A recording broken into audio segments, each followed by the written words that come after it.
Hi everyone, this is Chris Nestler with Georgetown University Outdoor Education. In today's video, I want to talk to you about ways that you can engage more deeply with the locations that you're traveling to. First, I would encourage everyone to seek out roadside kiosks and visitor centers at the spots where you're traveling to.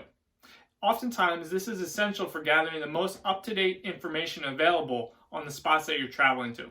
For instance, is a trail closed due to severe storm erosion? Has there been a lot of wildlife roaming around in the area you're planning to travel in? You also have the opportunity in visitor centers to pick up brochures and pamphlets that clearly map out and illustrate the locations that you're traveling to. Our national parks do a great job of providing pamphlets for the different parks. For instance, here's one I picked up in Joshua Tree National Park, speaking specifically about the rock climbing available in the park. Here's one on the Appalachian Trail, our local long-distance hike. This one from Shenandoah National Park does a good job highlighting the entire length of the park, as well as on the back talking about different seasonal changes. You wouldn't get this information if you didn't stop by the visitor center to speak with a volunteer or a ranger. So I'd encourage everyone, seek out those opportunities to get the most up-to-date information. The next strategy I would urge everyone to take is to invest in a good trail guide. You've already got your map, you've already done some research on where you're going. A trail guide can provide additional information to really put the place that you're visiting into context. It'll cover historical information, it'll cover natural history, etc. Some examples that I have, I was just prior to the pandemic during spring break, I was out in Utah visiting Zion and Bryce National Park, so I picked up a trail guide there. I've got two for Shenandoah National Park that I'm always picking up and looking at the trails that we're visiting, trying to find out the local history and what flora and fauna I might see. And finally, before taking this job, I really hadn't programmed all that much in Washington, D.C., so I picked up a good best hikes in the Washington, D.C. area. So these trail guides have been essential in helping me better understand the trails that I'm visiting. I'd encourage you to do the same.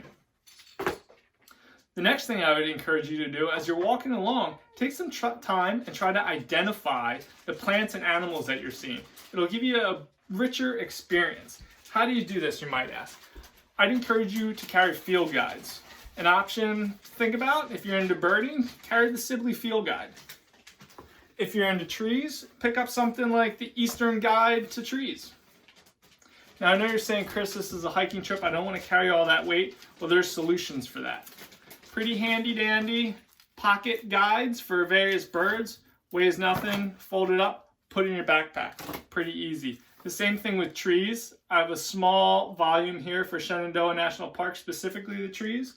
I also have a small pocket-sized tree finder, which is pretty outstanding. It's a dichotomous key, allows you to go step by step and figure out what you're looking at. To aid in your identification, I'd encourage you to carry a few tools with you. What I'm normally carrying along with me in my backpack is a small set of field binoculars, scope things out, and I'll also have a magnifying glass to get up and close and really observe those things that I'm looking at for the finer details. So we've talked about IDing things. Oh, I forgot. We've also talked about iNaturalist in the past. So it's another great resource with your iPhone. Snap a picture, send it up to the web, and figure out what you're looking at. After you've identified things, I'm a big believer in writing things down, making notes of what you observed. And you can do that a few ways. A simple spiral notebook, pretty easy and accessible. I've started the practice of nature journaling, small journal again, where I can take some time and draw out what I've seen in nature. Take some notes, really pay attention to those finer details. And when I get home, I can say, what kind of ladybug was that? What kind of firefly was that? And I have my notes, and I can spend the time really engaging in that observation tool. To help me do that, a small thing of colored pencils, pretty easy to kind of throw in your backpack, and you're truly engaging in that spot. Finally, I would say you're out there, you're in wilderness, you're feeling this great sense of oneness with the place. Take some time to slow down, pull out your favorite book. Pull out a reading that's focused on the area you're in. I have a book of quotes here focused on nature experience from Outward Bound. Yep, inspirational reading for sure. Also been known to throw in a copy of Sand County Almanac from Aldo Leopold. Again, whatever you might find speaks to you, but pick something that helps you engage in that place. So visit those visitor centers, invest in a few trail guides, start IDing, use different tools, and finally find a way to be set in place, whether that's journaling or just taking the time to read. If you take these steps, you'll feel much more engaged in the natural environment and your trip will have deeper meaning. Thanks for listening. We'll see you next time.